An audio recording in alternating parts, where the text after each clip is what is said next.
live here, and now I can sing my jingle. Not the smartest guys in the room. Not the smartest guys in the room. Tom wears a hat. Dom does not. What do you think? I'm working on it. I got one line. Not the smartest guys in the room. I feel like it needs a lot of work, man. I'm just going to be real honest. Don't quit your day job. Don't. I don't think singing is in the cards. Don't sign up for to audition for The Voice or any of those kinds of shows. America's Got Talent. Definitely not for singing. I mean, I'm sure there's other things you could do. Maybe growing a beard. We could put that. It's only been how many days? I mean, I don't know. Fastest growing beard. It would be quite a long audition, but what do we got? 10 days? I got a competitive beard like you and Swift. You wear a beard. Swift over there wears a beard. I think John Jay might have a beard. I know he's got that mustache. Does he have a beard? He's got he's got a mustache. He's got the mustache. Well, and you said something funny too right before we got on, right? That something is not cool anymore when middle-aged guys and their like white guys in their 40s start doing it, right? Yeah, it's it is sort of, it always is the death knell of something, the coolness of something when white guys in their 40s start doing it. So yeah, I'm with you on that. But like I was saying before, to you, in my own defense, I've had a beard for like over 15 years. I've had facial hair for longer than that. I rocked the mustache and goatee for a while, and then I went full beard. Yeah, I've had a beard for at least 15 years. So I started doing it well before I was in my 40s, well before, more than a decade before. So I don't know. And I've been shaving my head for like over 20 years. So I don't know. I feel like I'm grandfathered in, that it's still coolish. Tom, something we never knew. When you started shaving your head, was it out of necessity at first, or were you thinking, or did you have a full head of hair and you're like out doing marathons and you're like, I'll just shave it? No, well, first of all, I was not doing anything close to marathons when I started shaving my head. I started shaving my head in college, and I was smoking a pack a day and drinking a lot and not exercising at all. So there's that. But yeah, no, I started shaving it because my hairline was like rapidly retreating. Right. It was running scared. It was running for the hills, the hills being the back of my head. Yeah, it was fading fast. And so I decided to just go ahead and bite the bullet and just shave it. Yeah, I had an extreme widow's peak at like 19 years old. Yeah, so it was sort of like, look, like, am I gonna be a guy in college who looks like he's a middle-aged accountant, or am I just going to shave my head? Right. That was sort of like, I felt like that was the calculus. And so I opted to just start shaving my head. I already had both of my ears pierced. I had facial hair. It was sort of like, why not? Right. Just complete the sort of the bad guy image, or the rebel image, I guess. So I did. Yeah. So there it was. Off, it's solid, looks good, and you're bigger than I anticipated when I saw you. So I saw a picture of you running one day. Like, this must have been when you first started, and you had like a long beard, and like this dude looked like I mean, like people would walk across the street when. I don't get the cross the street vibe from you these days, but that big beard you had in one of those races, that's the vibe I was getting.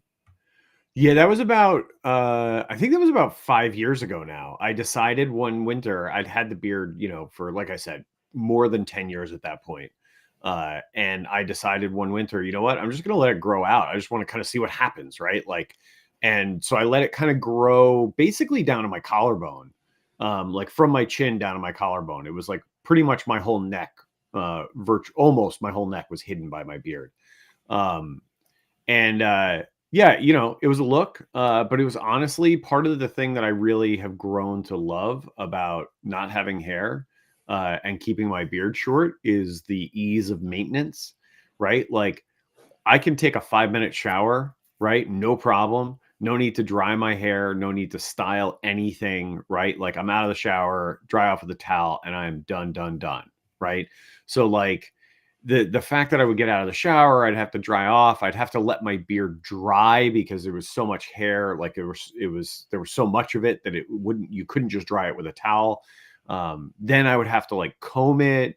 I'd have to put like beard oil in it so it would like lay straight. Like it was a whole thing. And it ruined what I kind of loved about not having hair, right? It was sort of like, great. So like I don't have hair on my head and I haven't had to like style my hair or worry about like, what my hair looked like for most of my adult life.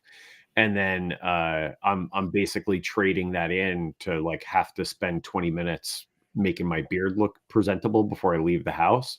Yeah, no thanks. So I cut it. But yeah, I had that for a good like 6 months or so before I finally was just like, enough is enough. Also, something you never think of: winter coat. Zip that winter coat up. Guess what gets caught in the zipper? Beard hairs. Sucks. It's not comfortable. That's not good. Yeah. All right, Tom. So, what are we talking about today? We could talk fashion all day because obviously we're two strapping gentlemen, and I see Brian and David, Kidd, and Jason here. So, I mean, we just go all day, and it'd just be the five of us talking about beards and mustaches and cool hair. But so we were talking. You had mentioned how to get your community. I think I'll paraphrase how to get your community to love you or even like you. Or is that the thought, Tom? And is that what we're going with? Yeah, and maybe like, look, there's a lot of paths to take, right? So the how is kind of like, determined by a multitude of variables, right? It's really a multivariate solution. It's really, I think the first step is for people to understand and to get on board with the notion that the key in building a brand that is sustainable and that grows over time is to convince your audience to care about your brand, right? To convince them to feel good about supporting your brand.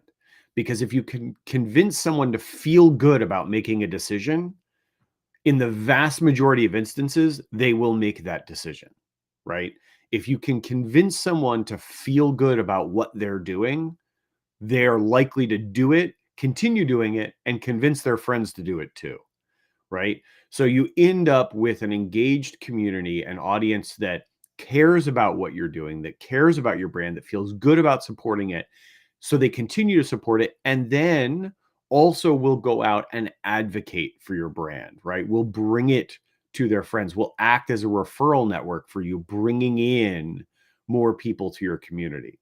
So that's really kind of what I wanted to talk about, is that idea, right? Starting with that idea, that notion, that belief that convincing people to feel good about supporting your business is key to building a long-term, sustainable, and growing brand.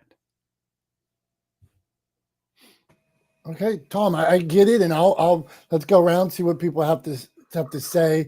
I'll start with for me, it's simple. I mean, give more than I take. If I can give before I ask, I will ask at some point. We're all in business. I'm trying to feed my family or whatever, but I try to lead with the value, like you say, lead with giving. And at some point, there are certain things, like if I do certain services or whatever, I would ask, but how much can I give? How much content? How many smiles?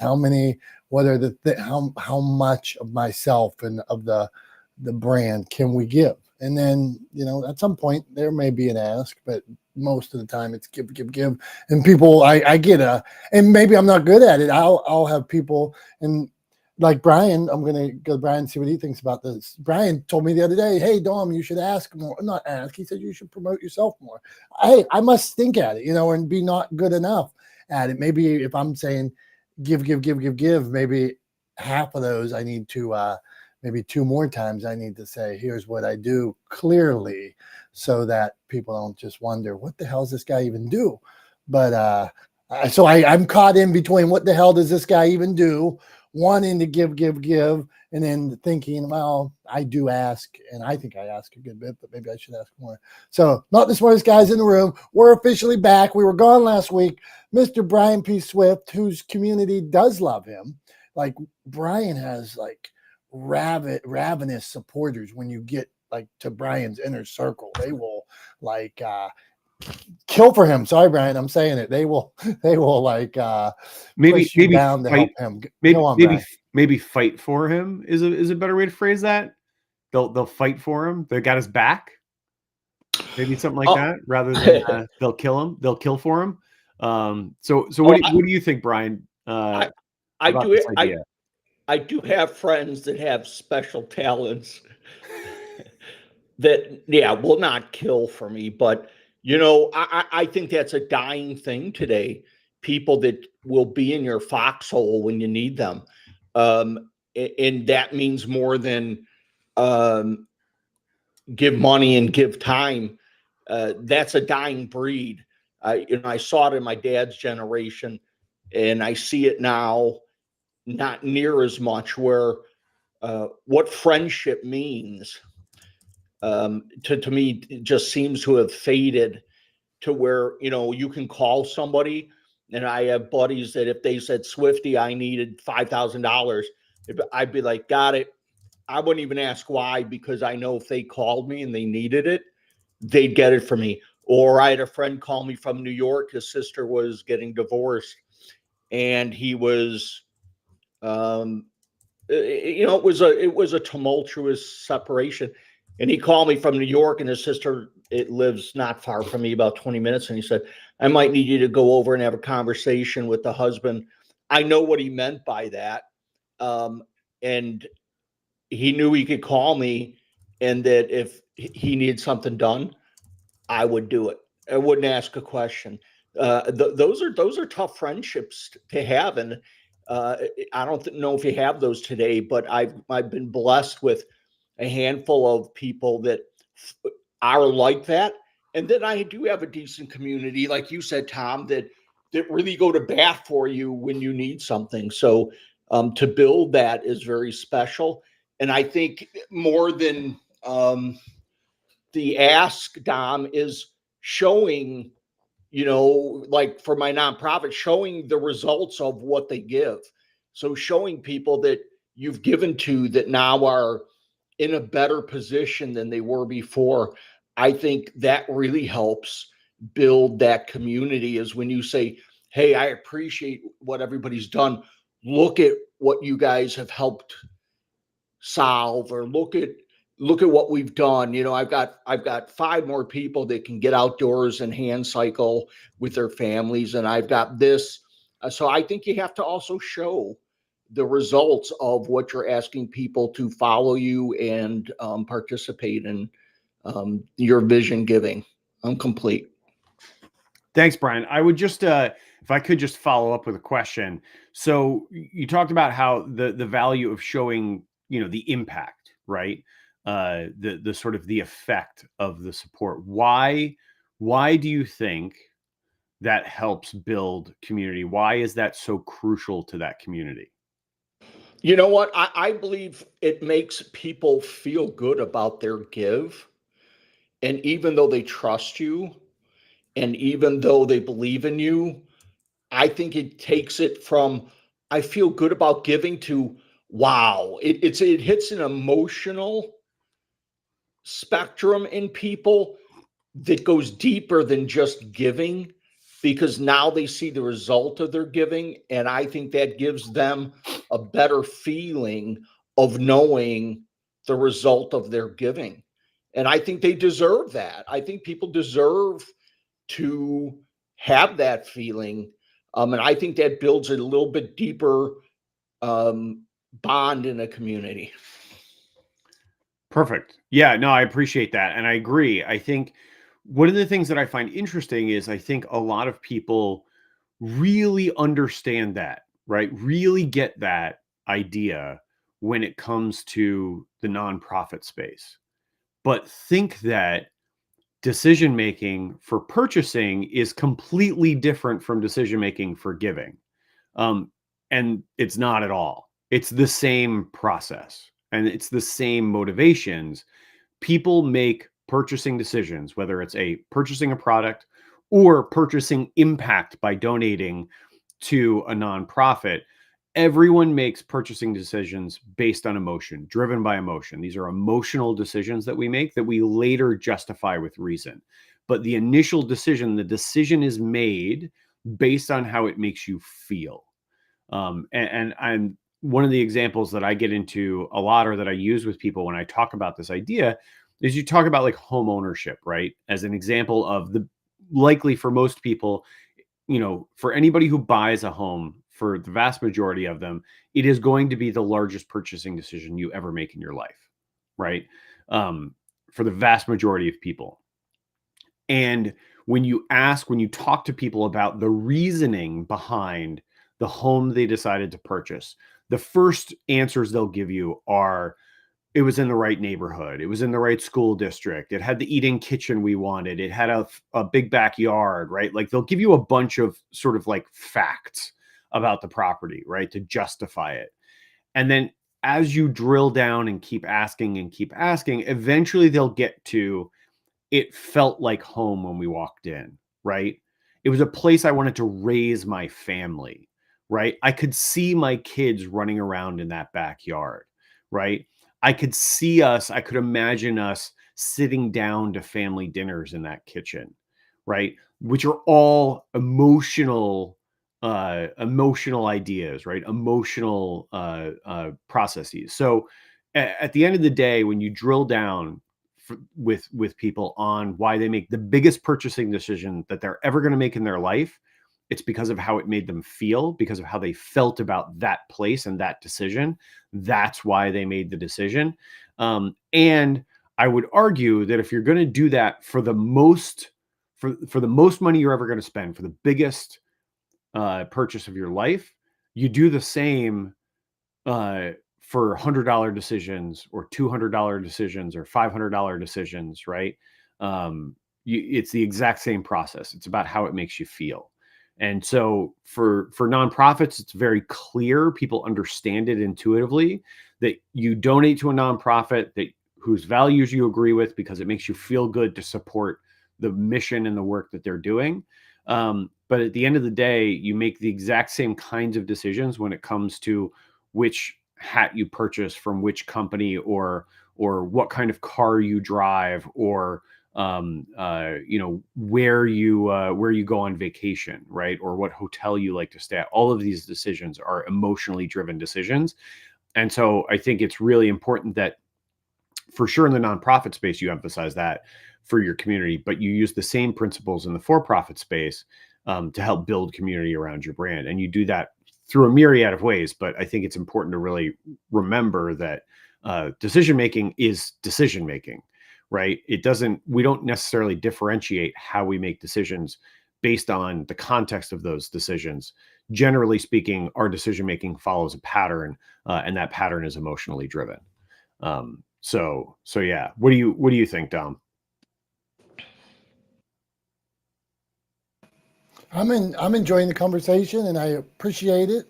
And I like as a publisher, I love to show finished product. I love to show I like Brian Swift on stage. Brian Swift's writing movies. Brian Swift's on stage. Brian Swift got a $5,000 check one time from Mountain Dew.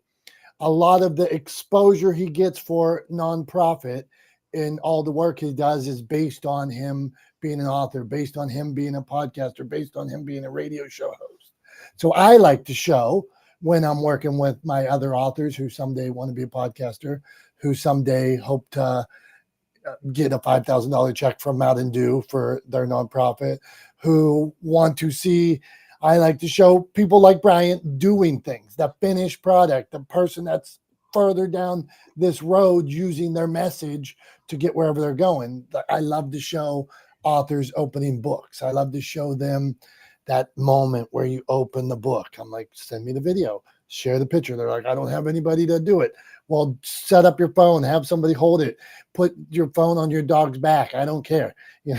Like I'd rather see the moment not as like some people I'll see, they'll like the box will already be opened, like, and then you can see like they retaped it and stuff. I'm like, come on, we want to show us that authentic moment at the end of the day. So I love it, and I agree with you and Brian in the nonprofit realm as well. But the question, Brian, you have in the nonprofit world, it's a fine line, because I'm going to step into another set of mud here, but sometimes you can show finished product in the nonprofit world, like Brian showing somebody using his wheelchair to get across the beach is lovely and what should be shown. Sometimes people exploit the people they are helping in the nonprofit world by showing, and so that's a fine line. In the nonprofit work I do, I try not to show the people. We can show some of the things, but not the people, unless they really said, hey, so sorry to throw that wrench in it, but I'm very protective of the people that we help, so that's not a wrench, Dom. I agree with you. I think everything has to be done not just in good taste, but in pure of heartness of why you're doing it.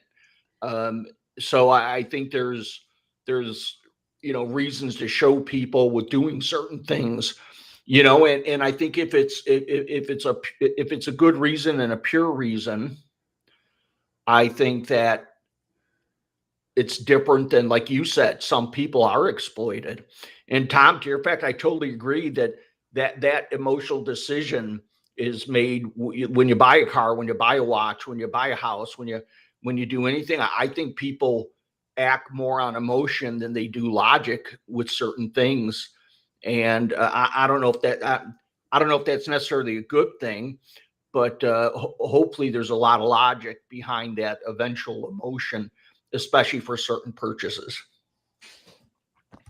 I'm complete. Yeah, no, agreed, Brian. Agreed. And Dom, I would actually say, like, I totally understand the hesitancy and the concern with like not being exploitative in your work and showing the people that are benefiting from a nonprofit or a charity, right? I would say that to my mind, there's a couple of ways around that. One is to always kind of do it in the context of sharing their stories, right? So sharing not necessarily your story or your narrative or the charity story or the charity's narrative, but the story of the beneficiary, right?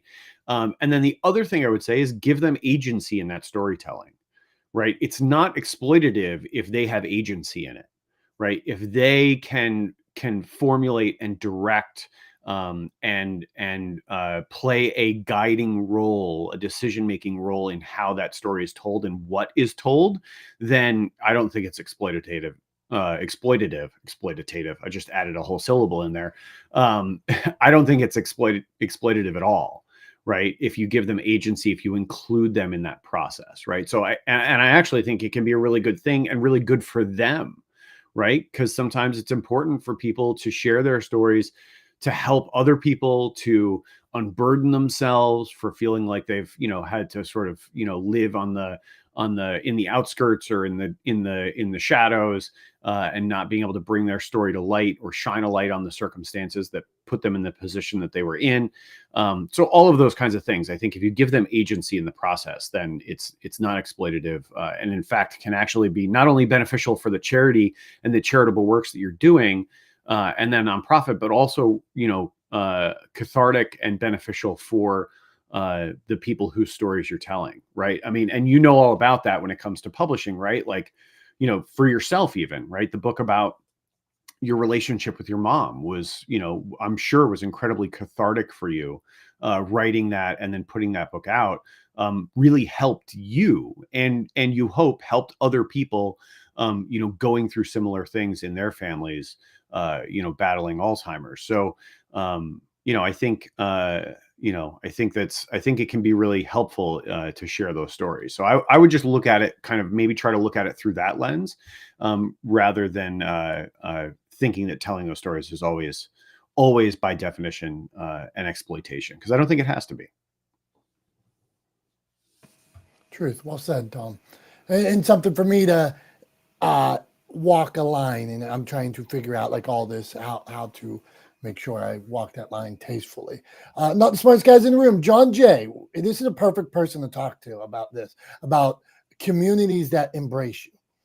The reason I say this, because John, I don't know if you know it, you're a little bit cranky at times, but he's cranky, but direct, and people love him.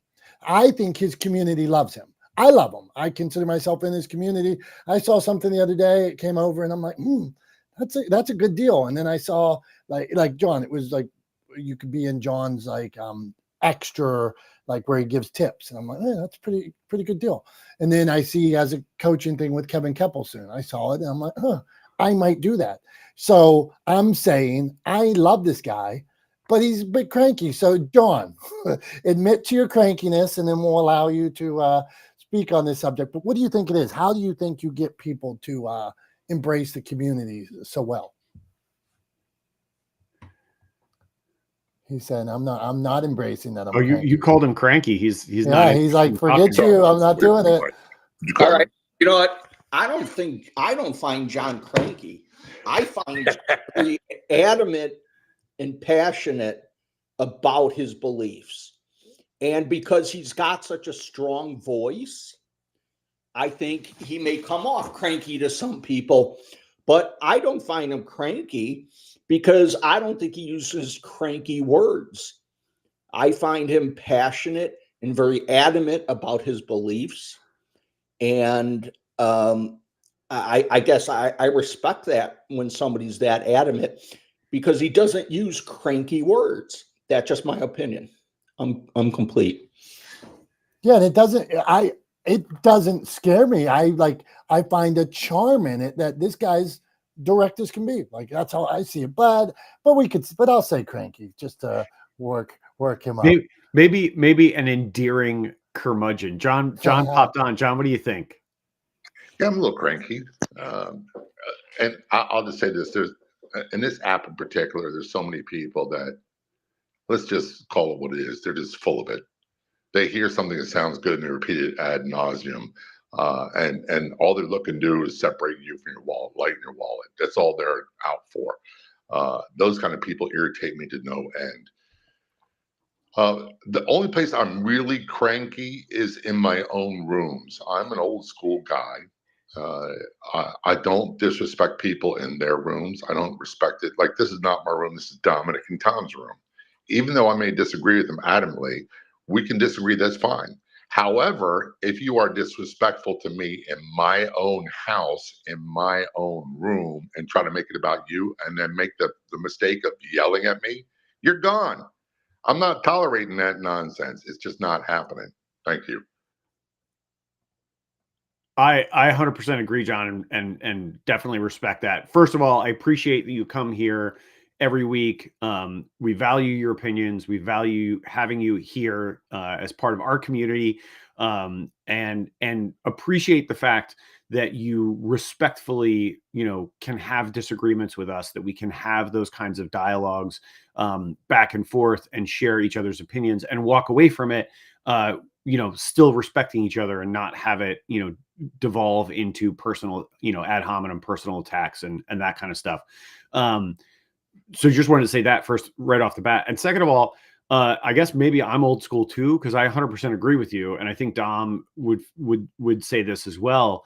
Correct me if I'm wrong, Dom, but if somebody came in here and started like attacking people in this community, right, and or either one of us, and yelling at us and being a jerk and then trying to sort of peddle their wares, they would get the boot real fast. Like, cause yeah, I mean, 100%, call me old school, but like not under my roof, buddy. Right. You're going to come in here. Like, you're going to play nice. You're going to be respectful. You can disagree. Everybody is free to have their own opinion. Right. And I'm not going to try to take that away from anyone. I definitely don't want a space where everybody agrees with everybody 100%. That's just boring and maybe a little weird and culty. And I don't like that either. But yeah, like, also you have to be respectful. Like, be a grown up, right? Be an adult about it. If you're going to disagree, that's fine, but you can also be an adult about it. You don't have to be a kid and throw a temper tantrum. So I'm with you, John. What do you think, Dom? I'm loving it. I got a author I work with that hosts high-end speaking engagements, like super high-end. He'll get generals and captains and the biggest business barons in the world at these speeches. And they'll talk about a subject, so I'm going to throw this out there. They will talk about the border. They will talk about any subject that you would think, guns, any subject, healthcare, anything that you would think, wow, we better not touch on that subject. But to have these conversations with the highest level people from all sides, they say, first, we have to acknowledge that whatever that thing isn't perfect. And then we will be diplomatic and have a conversation. So they start with that. If we can at least understand that maybe you have a point that could, make things better. You have a point that could make things better. And so that's all he leads with. And so I'm like, wow, David's his name. David, how do you get these people to come? I mean, he's like, well, it starts like this, direct as can be. We start with, here's the issue. Now we have to admit that nobody has all the answers and it's not perfect. And then, so I'm like, it works out for them because they have this platform like we talk about. Like if I tell you about there's a perfect way to make a video. Well, maybe there's not, or maybe there's only one way to write a book. Well, you could write it. You could write it stream of consciousness. Okay, let's say I am not pro stream of consciousness in a lot of ways. I like structure and things like that, but that doesn't mean there aren't, like Robert Frost or somebody writes these poems that go on for 16 pages each time, and it's the greatest writing of all time for some people. Now I'd say, hey Robert, can we put a chapter in here or something like that? So things are different for everybody. So all right, it was a strange sidebar, but we will go. Jason said it before in the comments, and we're coming to you, Jason. He said, what did it say? And our buddy David had the role. He was here. He's going to class or something. Jason said it was great. That's a windy road explanation. And I'm not sure who he was talking to at the time, but that fit probably what I was just saying. So Jason, man, if you're I was going to say it might have been me because it wouldn't be the first time I took a long and winding road to end up at an explanation. But yeah, I'm curious to hear too, Jason. We're guilty. So Jason, man, you're building communities. You've been TikToking, and I see your lives are getting more and more views. So how do you get an engaged community? So we're going to keep talking about that. So go on, Jason. An invitation first. Understand that you're giving people an invitation to know you on any social media and any. Hey, my friend, you're a little low. Your volume's a little low. Sorry about that. Yeah, your picture looks good there. Okay, get that volume up. Is that better? Is that Tom better? Shakes his head yes. Go on. Okay, great. The first thing is to give people an invitation. What do you start with an invitation? What is the interest? What are you there to give them? And it's not really giving. It's, think about it, sharing. No matter what you are trying to accomplish, are you willing to invite people to come to your table and share? That's the first most important thing. If you don't know that you're bringing a contribution, not just for yourself to enjoy, but others to share, then you're on an island. And I'm sorry, you can make all the podcasts, you can do all the things, you can create networks. But if no one cares to sit at your table to share with you, then you have nothing. I'm sorry. You have to really make it really concise about what you're sharing. And remember that involves your community and your charity.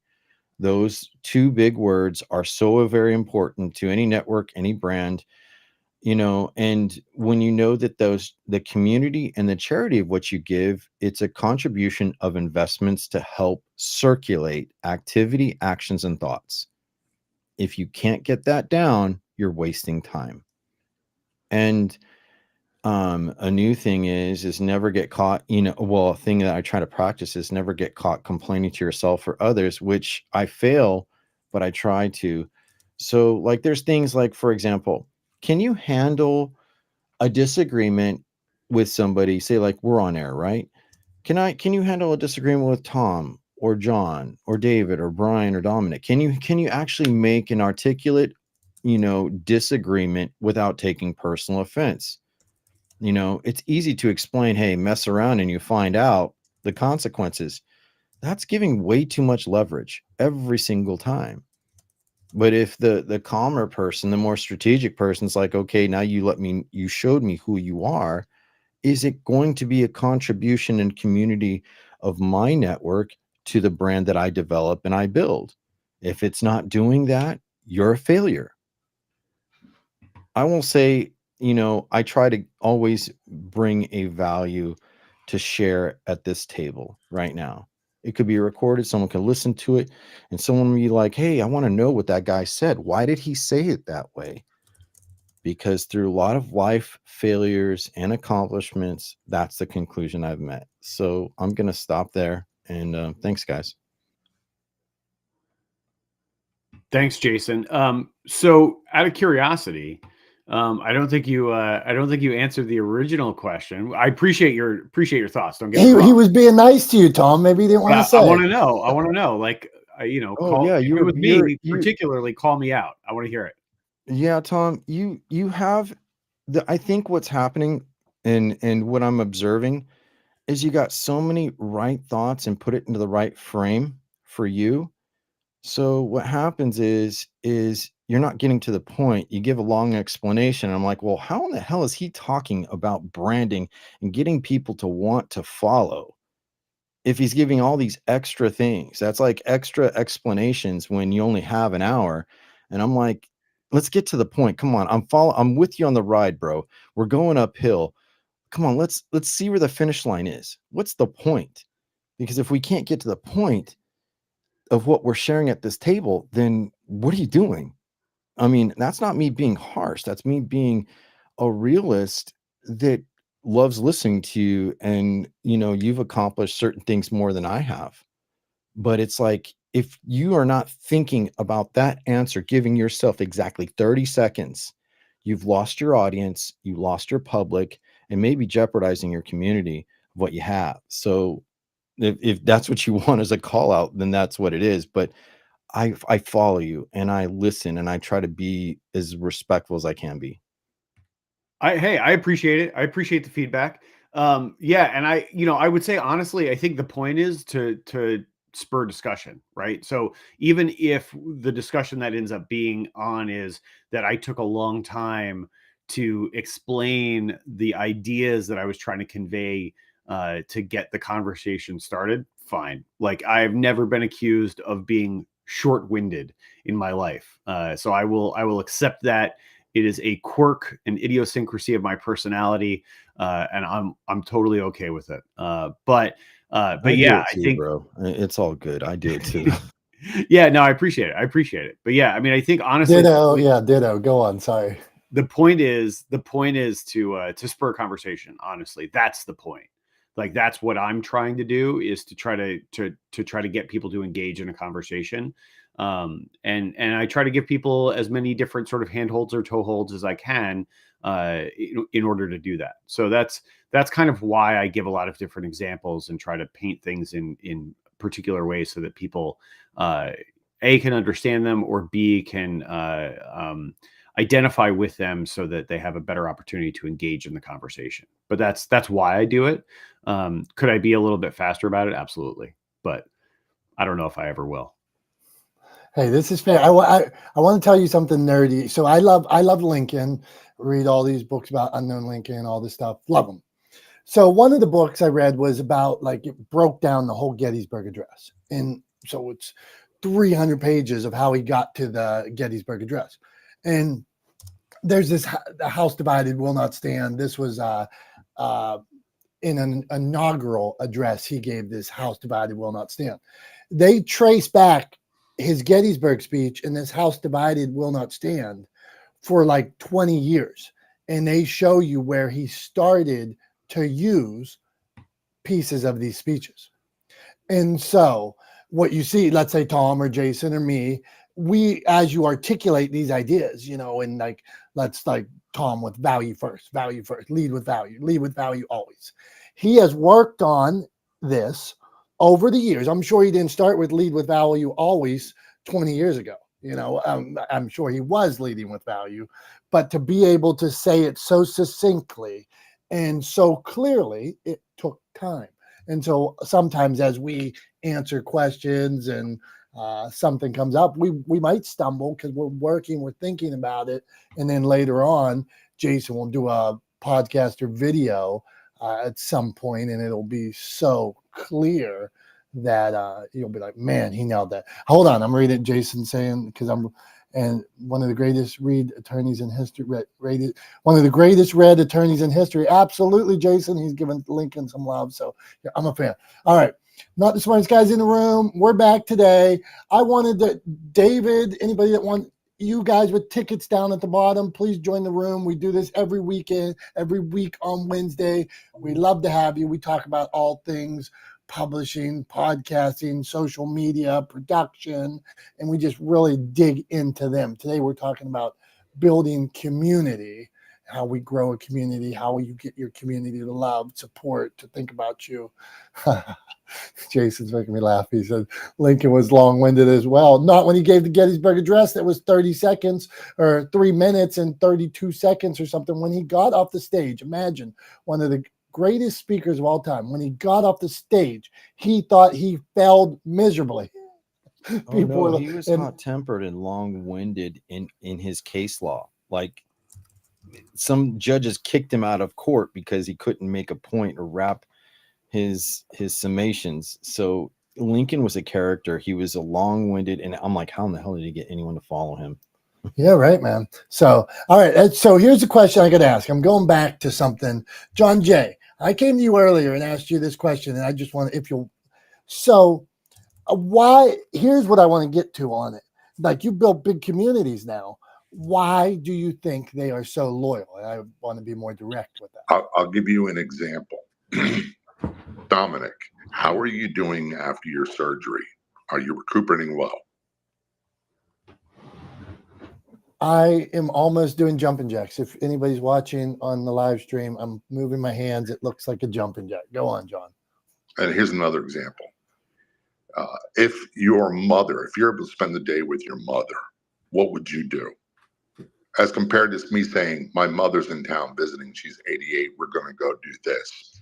The trick is something I was taught a long time ago. Police work actually helped me with this, because you don't know what happened. You've got to have people explain to you what happened to determine.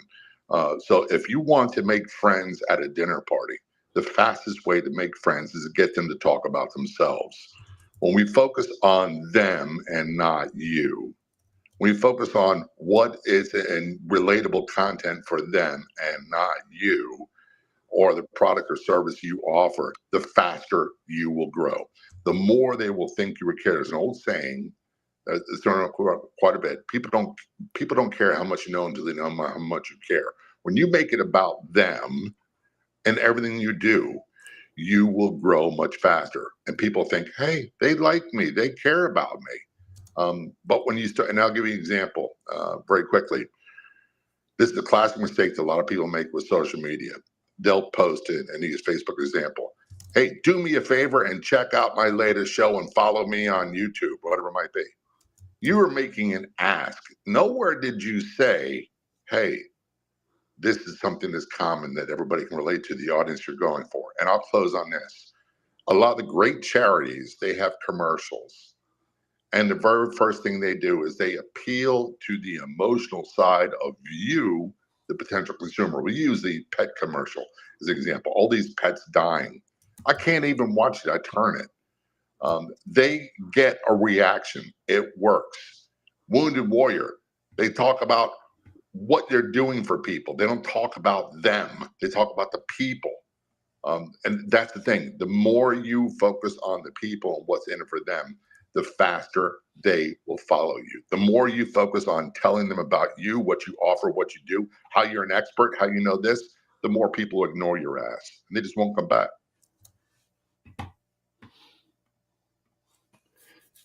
I mean, yeah, I 100% agree, John. I besides, other than lead with value, right? One of the other things I like to talk about is putting your audience first, right?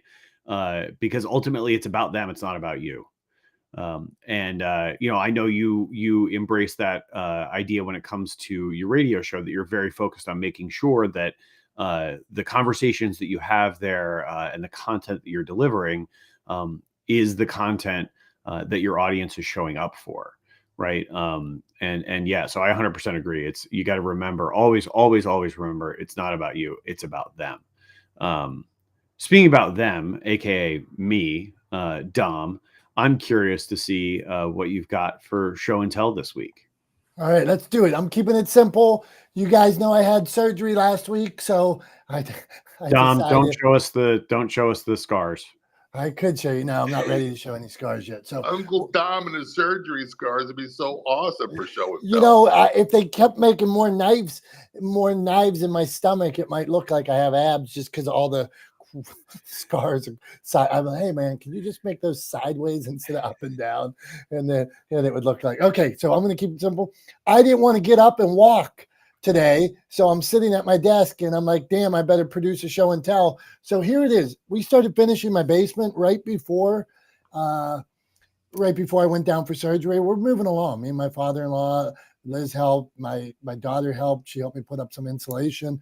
But what I'm learning about, so got myself a good tape measure here, but what I learned, and tell me like how old you were when you learned something.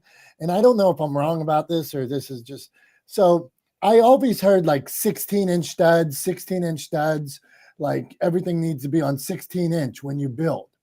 Okay. So I've heard this a lot of times. I never knew that a tape measure marks the 16 inches. So like we just move it across and then there's another red 16 inches. So I'm like, I'm a wizard now in my building. I can just, and then I see 16, and then we add studs there. So I'm like a wizard because I was listening, I was learning, and now I'm going to take that to the next level in my building and construction. A tape measure is marked on the 16th. That's what I got for you today. Yeah, it's I mean, no, it absolutely is, and it makes framing go a lot faster, right? Because it's the sort of framing standard is 16 on center for studs and for joists, unless you have a floor that's going to bear a lot of weight. Sometimes you'll do joists like 12 inches on center, just to add a little bit more strength and rigidity to the floor, which is something not unheard of, especially in like garages where you're going to have a lot of weight, like in a loft or something like that.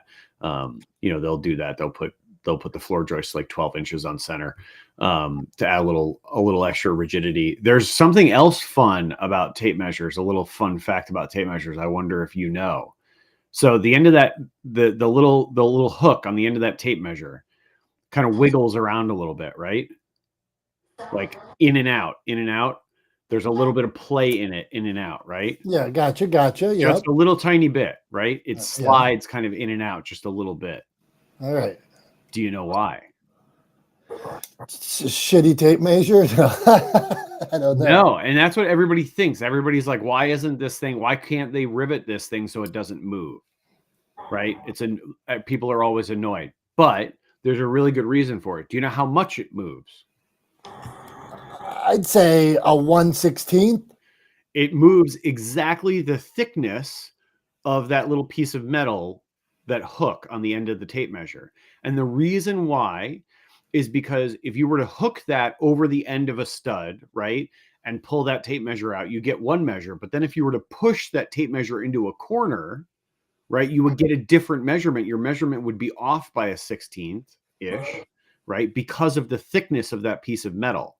Because it's there if you push the tape measure into the corner, and it's not there if you hook the tape measure over something. So that little bit of play accounts for the thickness of that piece of metal so that you get the same measurement regardless of how you measure. Which I always thought was a little interesting. That is interesting. And I was going to ask while you were So I was going to ask, did they do it on purpose? So now, okay. I feel good about this, man. So I'm building basements. We're building communities here. All is good. You can learn a lot of things. We're learning together. Great. I mean, we might as well be sitting around in a campfire holding hands and singing Kumbaya at this point. That's the kind of room this is. Okay, so we got David, Brian, David went to class. So before we get to your wrap up, Tom, we're going to get a last tip from Brian, John, and me about building community. If anybody else wanted to jump up, then that we will allow that. But Mr. Swift, building community. You have a few of them. You have a SOAR family. Like I said earlier, people would fight for Brian P. Swift. I would fight for Brian P. Swift. So Brian, you have a tip on building community? Now, you know what? I do. And that's back to something that Tom has talked about quite a bit, and that's reciprocate. I think it's important to reciprocate back to not just the people that support you, but I think they're top on the list. So I think it's to reciprocate in ways they need it. And it, whatever that may be, when they need support, I think it's important that you try to be there for them. So one more tip, Dom, if you cut a piece of wood 15 inches, you can put that, instead of using a tape measure, you just drop that between your 16-inch on center studs, and then you don't have to use a tape measure. You just drop that piece of wood there, that 2x4, butt the next one up against it, and that way you don't have to pull out a tape measure every time. So that saves a bit of time also. I'm complete. Love it. Thank you. All right, now we're on to John J. You have a tip for building community. What do you got? The very first tip, I'm using social media and Facebook as an example. The very first tip I would give people is start not every post, but do at least once a day. Start a post with your thoughts, not what I think, not what I do, and eliminate I, me, and mine from your lingo as much as possible. Make it you, yours, your family. What do you think? All those things. But start one post a day with your thoughts, and you might be surprised at the engagement you get and how much that will grow your presence.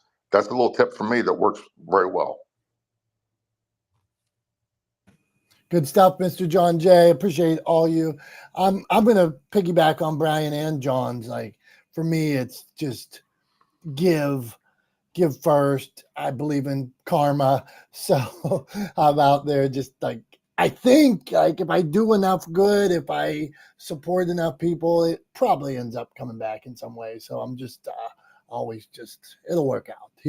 I have a friend who goes like this. She asks herself questions, and I'm going to say it and show. She asks herself important questions of life, and she swings her arms up like this, and she says, if her fingers and thumbs are in line, that's the answer. So I think deep down, it'll all work out if you just do what's right. So that's what I try to do. And on that note, this has been a great, not the smartest guys in the room, but we have Tom, wrap us up. We're talking about building community here. That's what we talked about today.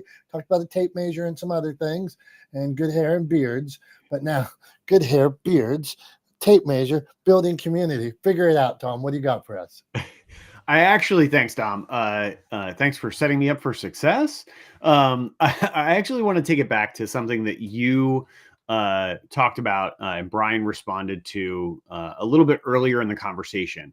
And that is talking about this idea of not overly promoting yourself. Right. And Brian said to you said you err away from promoting yourself, away from self-promotion. And Brian said in response, I think you could promote yourself more. And it got me thinking, I think there really is like a balancing act to be done, right, when it comes to this. And again, I'm a very visual thinker. I always have to have a sort of metaphor to use. And so in my mind, I think of those like old school like scales, right? Usually the ones that are used in like images of like the scales of justice, right? Where there's like two trays, and you put what you're measuring in one and weights in the other until it balances even, right? And I actually think when it comes down to it, in terms of building community and delivering value to your audience, and making sure that you are not overly self-promoting, but giving them enough invitations to actively engage in your business and your brand, and knowing how to support you in order to reciprocate for the value you're delivering to them. I think the way to think about that is you want it to always be tilted slightly in favor of the audience, right? So you want it always to be slightly tilted in favor of the audience. You want people in your audience to always be of the opinion that you could promote yourself more, right? But you want to kind of get close to that line. You never want to get to the point where they say either, I think he promotes himself enough, or I think he promotes himself too much, because then you're making it about you and not about them. And you're gonna drive people away from your community if you kind of fall onto that side of the balance. So I just wanted to encourage people to think about that, especially in the context of what we started talking about today, when it comes to giving people a reason or an opportunity to feel good about supporting your business. In order to do that, you always have to have the scales tilted slightly in the favor of your audience. And so therefore, people should always feel like you could probably promote yourself a little bit more, but also be aware that you choose not to, that you choose to deliver more value to them, right, than you are taking from them, and that you will continue to do that because at the end of the day, you care about them. And the easiest way to convince someone to care about you is to demonstrate that you care about them. Like John was saying, nobody cares how much you know until they know how much you care, right? So make sure that you always have the scales tilted slightly in favor of your community members, slightly in favor of your audience, and slightly away from your own self-promotion or promotion of your brand. And that's all I got for today. Just wanted to share that thought, share that idea. Hopefully that wasn't too winding of an explanation for Jason, who's not here anymore, but I appreciate the feedback. Like I said, I have been long-winded my entire life, and I'm pretty sure it's not going to change. But I am who I am, right? As Popeye used to say.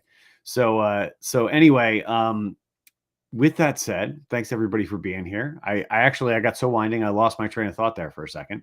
Thanks everybody for being here with us this week. Thanks for being part of Not the Smartest Guys in the Room. We appreciate you. We will see you next Wednesday at 9:30 a.m. Eastern time, right here on Not the Smartest Guys in the Room, broadcasting live all over the internet. And if you want to join the conversation, feel free to find us on the old Clubhouse. But if you just want to listen in or watch, you can do that on YouTube, Facebook, LinkedIn, and more. We hope to see you next Wednesday. Until then, everybody have a great rest of your week. We love you. We appreciate you. And we will see you next Wednesday.